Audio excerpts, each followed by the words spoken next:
I have been married and divorced to two narcissists, two different types of narcissists. I think that I've probably experienced narcissists in about every facet of life.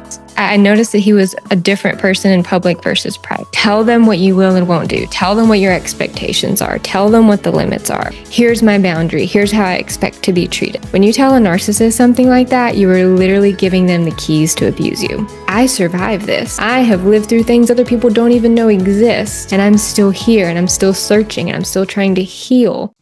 Welcome back to another episode of Limitless. Today we have with us Chelsey Brooke. She's with us and we're going to talk about narcissism. She's a psychotherapist specializing in narcissistic abuse. Chelsey, a warm welcome to you. How are you today? I'm great. Thank you. Very excited to be here. Yeah, thank you so much for coming on the show to talk about the topic that I know that many of my listeners want to learn more about. I have myself in my work as a coach as well. Many of my clients and so on who would mention perhaps that they're in a relationship with a narcissistic partner. And many times I myself might wonder, well, maybe you should look yourself in the mirror, but who am I to judge? Today, perhaps we can unpack all of this, Chelsey. So what is keeping you busy in 2026? So many things. Of course, seeing clients and helping them. I am running my healing program, Rewired for Resilience, which basically is a comprehensive course with support groups from me to help people learn to trust themselves again after narcissistic abuse. I find that ends up being the core of what I do. Of course, there's a lot of dealing with triggers and rumination, all that stuff, but we lose the ability to trust ourselves in these relationships. So being able to help restore people's self-trust is really paramount to what I'm doing. Yeah. And Chelsey, how do we even know if we are in a narcissistic relationship? How can we tell? Yeah, such a great question. So there's a lot of things that happen in narcissistic relationships. And I think it's important to start here because a lot of people will think that something is wrong with me and that's why I'm in this relationship. We can do a lot of self-doubt, a lot of second guessing. I certainly did. I have been married and divorced to two narcissists, two different types of narcissists. I think that I've probably experienced narcissists in about every facet of life. Family, romantic, work, and all of things. So I always like to say up front, you are not targeted because of something that's wrong with you. You are targeted because of something that is right with you. Narcissists they see your value. They see a strength, and they basically want to feed off of that. They see a value of being around you and what you are giving. So a lot of reasons that we get stuck in these relationships is because you assume that you're dealing with somebody like you. Whether this is somebody that you've met in adulthood or somebody you've grown up with, if you are a self-reflective, empathetic, agreeable, compassionate person, then a lot of times we positively project. What I mean by that is we assume that somebody is like us. You don't necessarily assume that they are high conflict or that they want chaos. You assume if you're having issues, it's a misunderstanding. It's a miscommunication. It's something that you're just not seeing eye to eye on. So then what do? We go into all the things we try to do to make it work. We're like, oh, okay, this must be our attachment styles. This must be a love language difference. So let me read the books and get into the podcast and do all the things. And then we ask our friends or we ask other family members, are you experiencing this person like this? Do you have these issues in your relationship? And a lot of times then we get advice from those people or we get the feedback from others like, yeah, relationships are hard work. Oh, your mom or dad, they've been through so much. They had a hard childhood. Nobody's perfect, which then keeps us in this crazy making cycle and loop of just trying to make it work. And other things, the reasons that we get stuck in these relationships is something called betrayal blindness. I think it's really important that we understand this term because it's a huge psychological concept and reason that we end up getting trapped in these relationships. So to understand that, we first have to understand betrayal trauma. So betrayal trauma is basically when you are betrayed by a person or institution that you should be able to rely on for safety and survival. So think of parents to children, partners, spouses, even schools, churches, the military, something where there has to be some form of trust in that relationship to basically make that relationship work. And so when you are betrayed by someone that you should be able to rely on for safety, for belonging, that is going to be really overwhelming to your system. I mean, imagine a child who has to know that the home that they're in isn't safe, that their parents really don't want what's best for them, that their parents are exploiting them. That would just be so overwhelming to the system. So if at some point in life, it would just be too overwhelming to see that this person is betraying you, what our mind does to protect us is something called betrayal blindness, where it's not that we're literally blind to the betrayals that are happening, but we don't process them as betrayals. We kind of put it on the shelf and we're like, well, that doesn't make much sense. And that was hurtful, but they were probably stressed. And so we kind of put it on that psychological shelf, and we can put stuff on the psychological shelf for years or decades until that shelf breaks. And it's usually at that point that you kind of have this breakdown, rock bottom moment of like, what have I done? What am I in? What is happening here? And that's often when we start putting the pieces together. Thank you for sharing that. I hear a lot of pain in this betrayal, and you've been there yourself also. You've been there at your rock bottom, Chelsey. I understand you've been in 2 relationships yourself. I could understand if that is painful, but I'm sure you've done all the great work yourself, and that's why you're such a gift to the world now, Chelsey. Could you take us back to those relationships? And if you can remember, did you realize that you were in a narcissistic relationship, or did you have those blind spots on at the time? Oh, 100%. So a bit about my backstory. I had a narcissistic father, more neglectful narcissistic father, not the overtly grandiose type, which we can get into the different types. But my situation was, I noticed that he was a different person in public versus private. I noticed out with friends, he could be friendly and communicative and fine, and then at home was cold and shut off and withdrawn. And everything seemed to be about control, like if he could get something over on you. So for me, that ended up making me feel like, okay, well, I want to be perfect, so you can't tell me I'm wrong. Meaning, I want to try to do all the things so that I can be safe. Because if you don't have anything that you can hang over my head, like, oh, well, you should have done it the way that I wanted you to, or if you would have listened to me, then this wouldn't have happened. Like, he always wanted to come in and kind of be the savior. So if I could just do all the things, then he wouldn't be able to hurt me with that. So I was very used to feeling like I needed to earn love, at least from him, or at least say like the male example that I had in my life. My mom was very empathetic. So I got that unconditional love from her. But that doesn't necessarily erase the absence of a parent. So when I entered into adulthood, that was my mindset at the time when I entered my dating relationships. Like, very used to trying to earn love, to always looking for the next thing. What else do I need to do? What else do I need to improve? Never feeling like I was enough, just myself. So that really was a setup for narcissistic relationships. The interesting thing is that there's often this disconnect between your logic and your emotions. Logically, I would tell you, I don't want a person like that. I want somebody who respects me, who loves me, who's unconditional. But yet I wasn't choosing that. In so many other aspects of my life, I was arguably successful. I had started college at 16. I graduated with my master's at 22. I was doing counseling.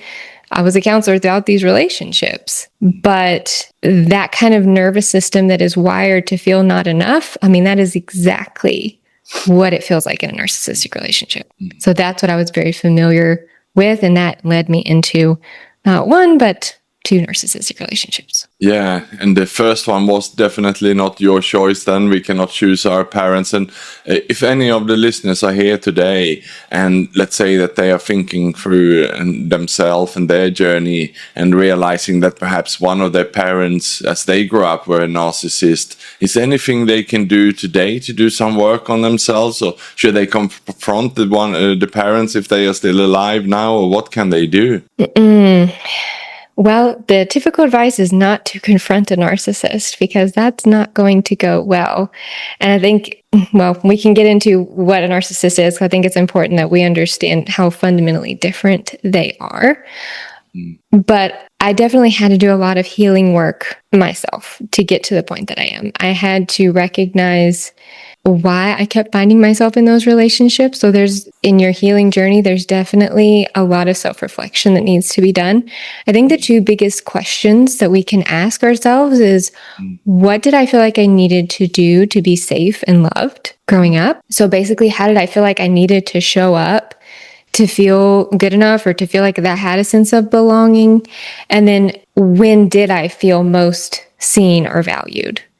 Because what that will do is kind of reveal any unmet childhood needs. And a lot of times we orient our whole personality around subconsciously, what we thought we needed to do to be safe or loved growing up. So it's not even always that you have a traumatic childhood. It's just you could have a perfectly healthy childhood, but what did you feel like you needed to do to have those relationships, to keep those relationships? Did you always have to be the helper? Did you need to be the fixer? Do you find yourself being a perfectionist and feeling like you've got to be the one who has it together because that's the value that you bring to other people? Do you find yourself people pleasing? Do you find yourself always overgiving, over-explaining, always being the one who is giving in the relationships? So if you can identify what you feel like you needed to do to be safe and loved, that a lot of times that will reveal what you need to do or what kind of core wounds or core needs that weren't met. And then we need to work on meeting those ourselves. Otherwise, narcissists they're very good at identifying those unmet needs, and you think that's what you're getting in a narcissistic relationship. You think that, like, for example, a grandiose narcissist can be very intense. Their love bombing can be very over the top. So it feels like a lot. Sometimes it can feel like too much, but at the same time, if you don't know what love feels like, then you may think, oh, this person really loves me. They really care about me, even if it kind of feels like too much, or your gut might be saying, oh, something is off here. But if you craved to be seen, if you really always just wanted to be wanted or needed growing up, and you feel like you're going to get that with a narcissist, we're willing to overlook a lot of red flags if we feel like that person is going to meet that core wound and that core need. Thank you for laying that out so clearly, Chelsey. And you mentioned different types of narcissists, and to understand the narcissist, maybe we can go there because I know there's a lot of misconceptions out there, and the term narcissist is perhaps even misused these times. As soon as someone is, driving their agenda a bit too hard, or someone is having a fight in a relationship, I keep hearing from even my coaching clients, and so then they just say, "Oh, my wife or my husband is a narcissist." So maybe we can lay that clear. What really is a narcissist, and what are the types? Yeah, absolutely. Narcissism is one of those overused terms. And because it's overused, it's often misused. So when we're talking about somebody who is a narcissist, we are talking about somebody who is fundamentally different than somebody who is agreeable. And let me just kind of lay out what that means. I don't just mean like somebody who wants to go with the flow. If you're an agreeable person, then you believe in being modest, you believe in being humble, you care about other people, you care about human suffering, you tend to be collaborative, you want what's best for the group, you're kind of willing to sacrifice your needs to have harmony, and you assume most people mean well. So you're not out here thinking, everybody's just narcissistic, everybody's out to get me. Like if you have a conflict with somebody, then you assume they don't mean to come across this way. Like they don't want conflict. They don't want chaos. We're just having a difficulty. Now, a lot of people hear that and they think, isn't that just being a basic, decent person? Like, aren't most people like that? No, narcissists are not. They are motivated by something completely differently. Narcissists are disagreeable. And what that means is that they are not modest. They believe in bragging, coming across as superior. They don't mind that at all. They believe that a certain amount of deception is necessary in social relationships. So whereas you as an agreeable person value honest, frank, sincere conversations, If you have an issue, you want to be able to go to it and go to that person and express it. Narcissists believe that manipulation is necessary in social or in relationships. They see helping others as self-sacrifice, not self-fulfillment. They are not fulfilled by helping you. They see that as an inconvenience, as a burden. If they give to you, they expect to get back in return. They are very transactional in the way that they view relationships. So a lot of people just assume that giving to somebody else, like, that's not a sacrifice. Like, I want to help my family. I want to help my spouse, my partner, my kids.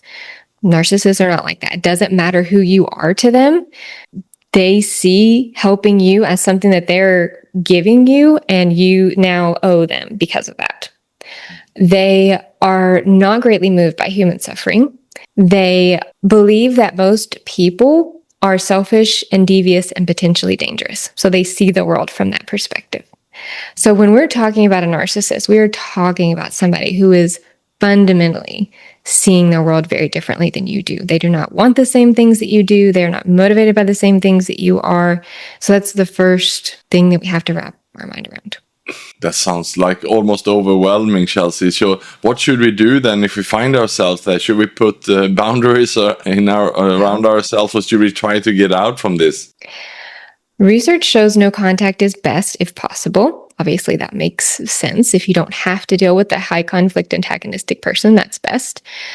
But the reality is, if you even get out of the current relationship you're in, let's say that you are with a narcissistic partner and you've really been thinking about getting out of it, or you have a narcissistic boss and you're thinking, should I try to stick this out, or should I just cut ties and leave this job or this career?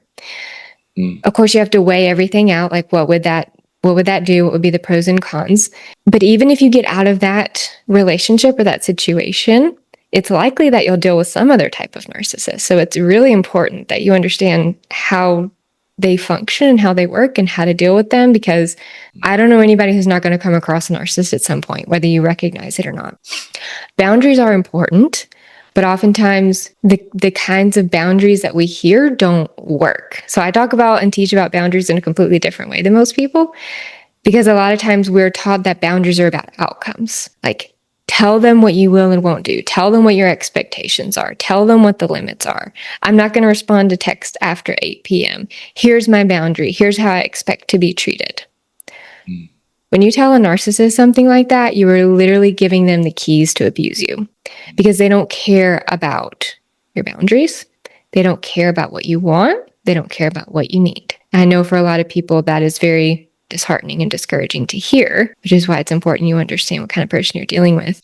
But because of that, we can't talk about boundaries in that typical sense. So I don't talk about boundaries like outcomes.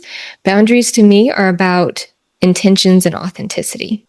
When you think about setting a boundary from a place of, I need to say this so that, or how do I say this so that? How do I say this so that they don't get mad? How do I say this so that they understand me? How do I communicate this so that we can have a good relationship?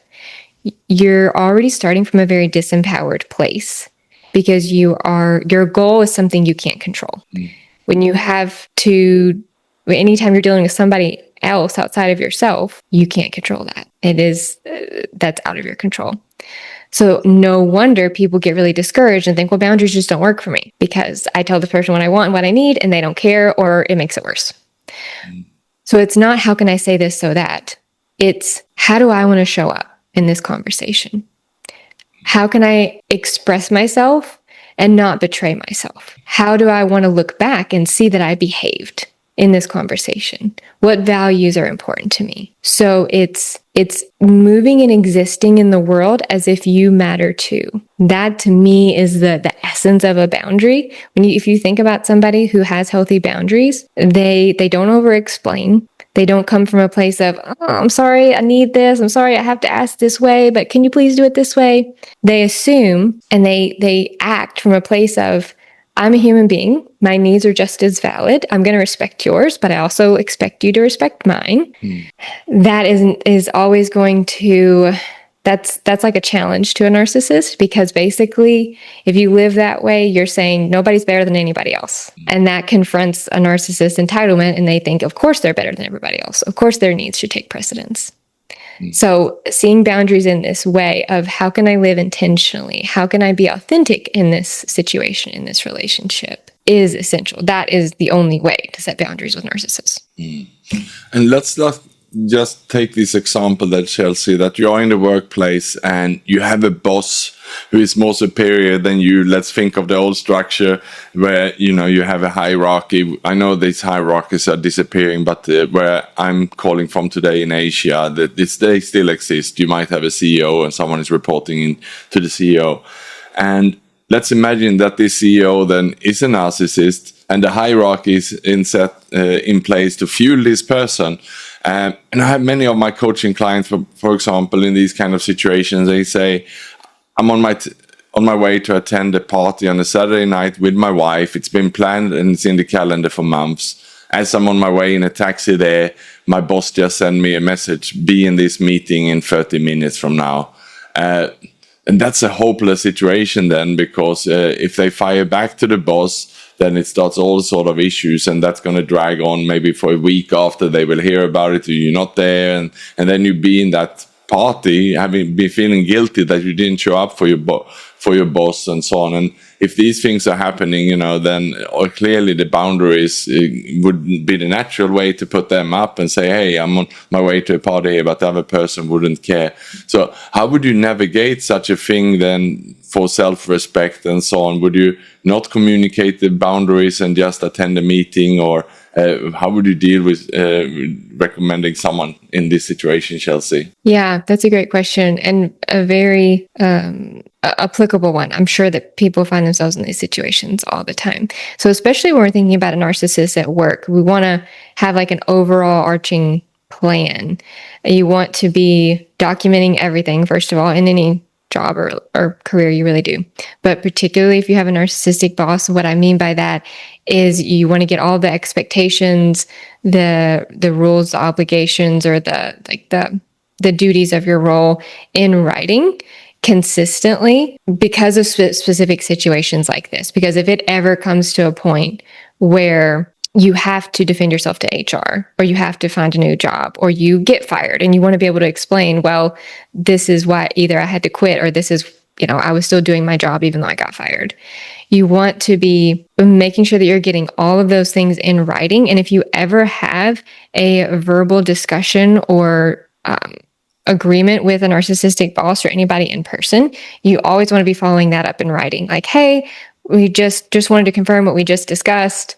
Send that email, get it in writing, have a copy of that, so that when you get to situations like this, you kind of already have a plan, or at least know what's expected. Like if it's not within your job description that you have to respond to certain things, or like you've already put your out of office time in and you don't have to respond, then maybe you don't respond to that at all, as long as it's following the protocol of, well, I've already said that I'm going to be out of office, and if I'm out of office, it's known that I'm not going to be accessing this thing. If you are in that situation, you're like, okay, I know I can't not do this. Then you want to show up in a way that is self-honoring and self-respecting as possible. So you might kind of put a container around that, like, okay, I'll be at the meeting for this amount of time, and then I'll have to, sign off as I have a previous obligation. You also want to give a narcissist as little as possible. Like they're not going to care. Like, oh, you have this thing that's been on the calendar forever and they're supporting your spouse. The more you give them details about what you have going on, the worse it is. And sometimes that's counterintuitive, because people will think, oh, well, if I just explain to them what's going on, then maybe they're going to understand and then they'll be more reasonable with me. No, they're probably just going to say more about how do you not appreciate the job that you have? Are you trying to, so-and-so is working late. Who do you think you are not working late? Those are the kind of responses you're going to get from a narcissistic boss. So you still want to keep it very fact-based, get everything in writing. And if you do have to do something, do it in the most self-honoring way possible. Yeah, that's also some great advice there, Chelsey. So keeping our side of the street clean, communicate as little as possible, be factual, and don't give them too much detail, because they will use it against you, is what I'm hearing. Yes, absolutely. Any details that you give a narcissist, they'll, even if they don't say anything at the time, they'll file it away later and then bring it back up to use against you in some way. And let's say that someone has been in these relationships, and it might be someone listening now who realize, yes, I was in that relationship either at work or with a partner, and I'm now free from it, but I'm still carrying this pain with me from those relationships. Is there a way that we can start trust ourselves again and repair ourselves, even if this is something that has happened in the past? Yes, absolutely. I always want people to know that healing is possible no matter how long you were with the narcissist. I have worked with people in their 80s. I have worked with people who have been in narcissistic relationships for decades. So it is never too late to start healing. The number one thing narcissists do in relationships is gaslight us. They want to distort reality because they know that being inside your head is the most powerful place they can be. So a lot of times when people are out of the relationship and still struggling, they find that the biggest thing they're struggling with is getting the narcissist voice out of their head. Like, even if they haven't talked to the narcissist in a long time, even if this isn't somebody that you communicate with regularly, you often find that that narcissist voice is in your head, and how you talk to yourself has been very impacted by how the narcissist talked to you. So if they were very critical, then you might find that you yourself are now have very self-critical thoughts. What gaslighting does over time is it disconnects you from you. You do not trust yourself. You do not trust your perceptions, your reality. So the biggest thing that we can do to heal is reconnecting with yourself. And so 2 things that I suggest people do on a daily basis is asking yourself, how am I feeling, or what do I need? And I don't mean what do I need to do? I mean, how am I feeling right now? What's my emotion? What's going on with my body? Do I feel heavy? Do I feel tightness in my chest? Am I anxious? Am I hungry? Am I angry? Am I anxious, lonely, tired? Like, getting to know yourself. And then what do I need to meet this immediate physiological or emotional need? That might sound like, oh, that's really simple. But narcissistic abuse is 1,000 small cuts, and all these small things is like putting a Band-Aid over one of those cuts. And the really powerful thing about slowing down and asking yourself, how am I feeling and what do I need, is that it takes back what the narcissist stole from you, which is your ability to trust yourself. People get out of these relationships and they don't know what they like, what they don't like. They don't know whether they want to eat breakfast or not. They don't know what kind of movies they like. They don't know what their favorite color is. You feel like you just don't know yourself at all anymore. And the more that you know yourself, the more you take your power back, because how can you trust someone that you don't know? And we kind of take that for granted in our, like, well, obviously we know that in other relationships. I'm not going to trust somebody I don't know, but that's true for ourselves too. If I don't know myself, like really know who I am, what I value, what I like, what I don't like, then how can I ever trust myself? So it is in those small things of kind of rebuilding your knowledge of who you are and what you like and what you value, that then you can slowly start trusting yourself and even showing yourself that you can take care of yourself.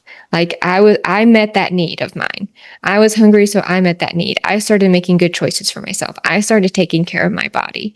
And over time, those small choices compound, and you can make huge strides in learning to trust yourself and your perceptions and just taking your reality back. Yeah, thank you for sharing that, Chelsey. It gives some hope, I'm sure, to any of the listeners. And I know that you also written a book on this topic, If Only I'd Known, How to Outsmart Narcissists. Perhaps you can share a little bit with us what they can expect in the book if any of the listeners pick this one up.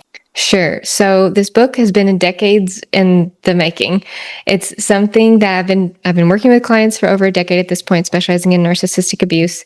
And I wanted to give people a roadmap. So whether they continue in therapy with me or they never do therapy, I wanted to put the things that I find that it's questions that I kept answering in therapy, the process that I took therapy clients through. I kind of wanted to put that in book form. And so that's what If Only I'd Known really is. It is this A to Z transformation of, here are the insights that you're going to need to know. Here's where you're going to need to understand about narcissists, because we do need to understand some things about them and how they think differently so we can stop blaming ourselves.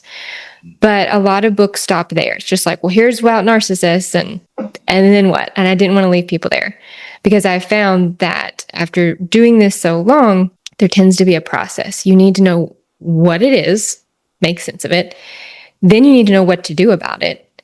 And then you need to have long-term strategies. And so that's exactly how the book is broken up. It's broken up into 3 parts of understanding narcissists and narcissistic abuse. And then what do I do with that? How do I find myself again? What are the coping skills that I need? How do I trust myself again?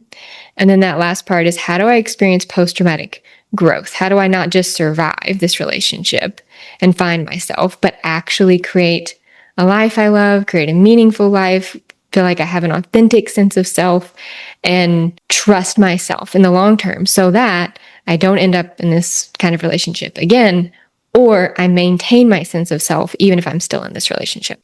Okay, wonderful, Chelsey. Thank you so much for sharing that, and we'll make sure we share the links to the book and so on in the materials here. Any last message you want to share, or any question that I forgot to ask you, Chelsey, that you think is important to share with listeners before we let you go? Yeah. I always just like to leave people with a message of hope, knowing that narcissists can steal a lot of things, but they do not get to control the way that you approach your healing. You can't control the things that happen to you, but you can control the way that you respond to them. You can control what you make that mean about you. And I find that that's the most powerful thing we can do. Is you can't change what happened. You can't change how they treated you, but we do get to decide what we're going to do with that. We can decide, did this happen because I'm worthless and I deserved it and I should have known better, which, sometimes we start there, myself too. But ultimately you get to decide, no, actually, I survived this. I have lived through things other people don't even know exist, and I'm still here and I'm still searching and I'm still trying to heal. That speaks to your resilience. That speaks to your strength. And that's something that a narcissist can never touch. Yeah, thank you for sharing that. Chelsey, thank you so much for coming on the show. Thanks to the listeners as well. And I wish you a great rest of the evening for you.